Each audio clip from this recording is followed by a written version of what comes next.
Hola robóticos, ¿cómo estáis? Espero que vosotros y vuestras familias estéis todos bien en este periodo de confinamiento. ¿Habéis aplicado la robótica? ¿Habéis utilizado Scratch? Seguro que sí.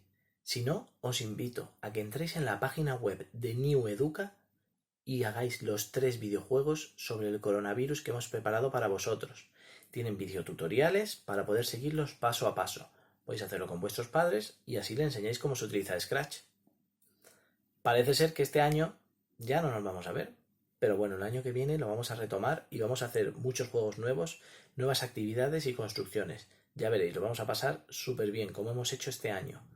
Como Jan, Hugo Cao, Hugo Manzano, Juan, María, Diego, Pau y Marc. Hemos construido un montón de cosas. Hemos desarrollado mucho el robot EV3. Y es una lástima que nuestra actividad se haya quedado colgada, la de rescatar a ese robot, pero el año que viene la podemos volver a hacer sin ningún problema. La tendremos preparada. Si no, hacemos cualquier otra. Tenemos disponibles muchas construcciones y muchas actividades distintas. Espero veros pronto, cuidaros mucho y un fuerte abrazo.